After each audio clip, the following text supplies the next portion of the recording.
Hello everyone. I have this great guitar I want to tell you all about today.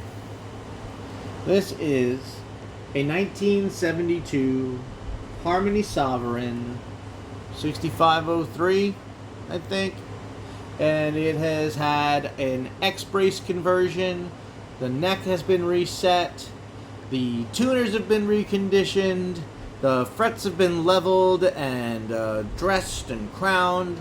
And it has had this sound hole pickup popped into it, which plugs into a 1/4-inch jack inside and goes to an endpin jack here. It is still the full-length cable. You could switch that out if you want. Alright, it is a great guitar. In 1972, Harmony changed the design of their Harmony Sovereign guitar. They kept the solid spruce top, the solid mahogany back and sides, which are gorgeous. Beautiful tone woods, sound amazing. They kept the Brazilian rosewood fretboard and Brazilian rosewood bridge, which also add a real nice piece of pizzazz to this instrument.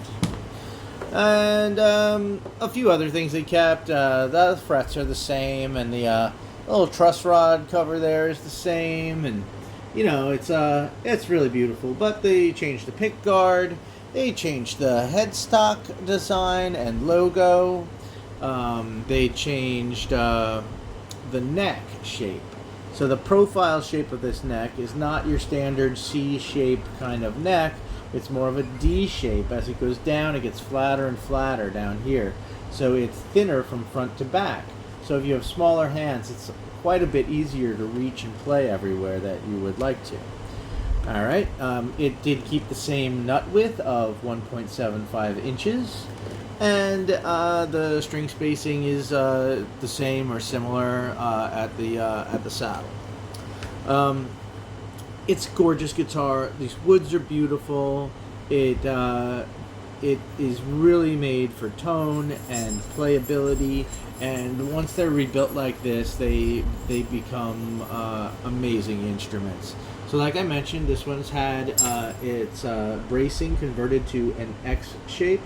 It's got a big X in here, and it's got tone bars down here, little finger braces, and a transverse brace up here, and it's super solid. I did this one over a year ago, and it has been holding up really well.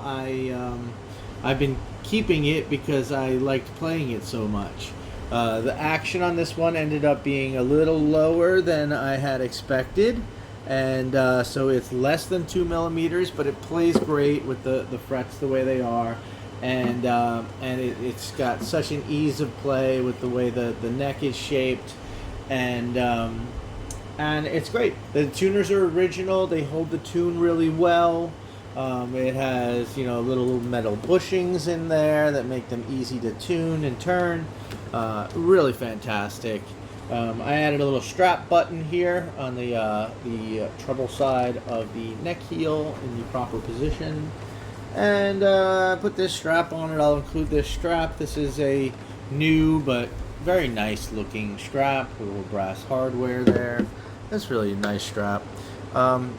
This guitar, I have installed in it this Seymour Duncan Woody pickup, but this is not your standard Woody pickup from Seymour Duncan. This one actually is the HC version. This is the hum canceling version.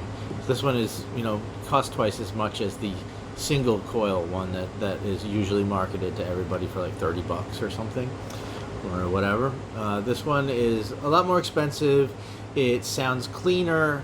It's a really fantastic pickup. Sounds amazing.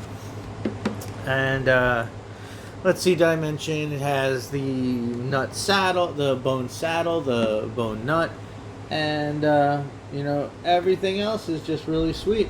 It looks really clean at first glance, but you can see that there are scratches and you know, blemishes throughout the top. Let me see if I can get the light on it. See, like, there's a scratch. There's something.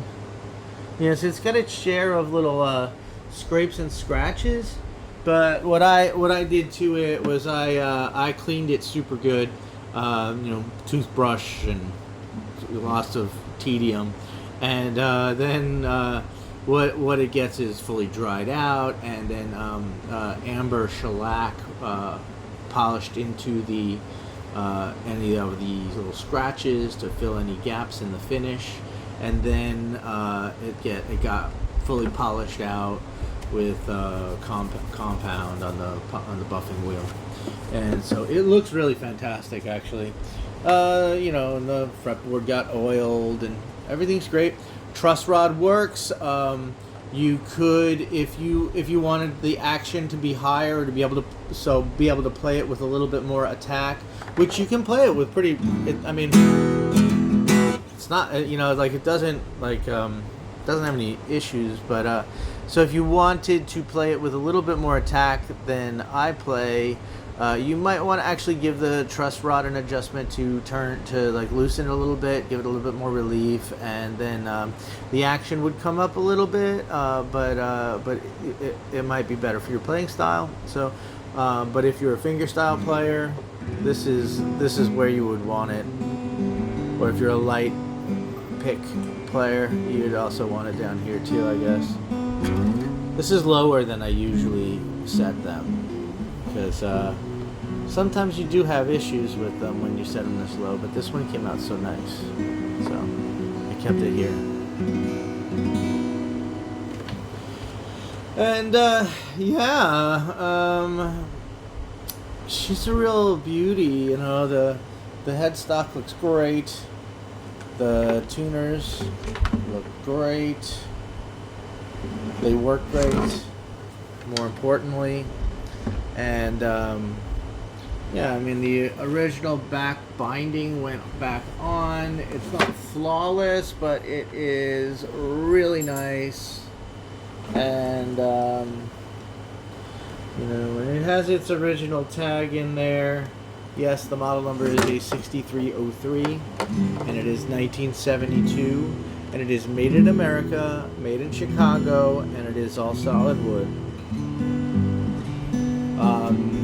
In 1975, Harmony closed their factory in Chicago, and some of the guitars between 73 and 75, they have different construction techniques.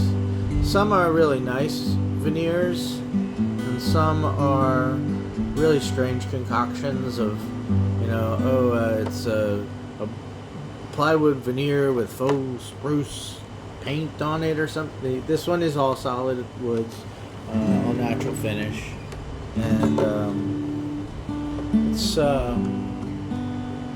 just an amazing guitar. All right, so hopefully it piques your interest, and this is what you're looking for. Also, it comes in this nice vintage chipboard case, which may or may not be the original case. I really don't remember, but it's been set aside for this guitar for quite a while now. The only thing it's in really good shape. The only thing about it is it's missing the little flap inside on the compartment inside, which I guess you could make one if you wanted to. But it's intact. The handle's good. The latches are good. They don't afford any real cushioning or anything for these guitars if you were going to fly on a plane or something. But for storage or just minor moving around, they're decent cases for that sort of thing. And that's it. She's a real beauty. I should say the bridge is glued down solidly. There's no lifting on the bridge. The pickguard is on there solid, original pickguard. But they were re-glued because when you do the X-brace conversion, that stuff kind of has to come off so that you can set the radius of the top properly and get everything to really be just the right shape, and that's it. All right. Thanks, everybody.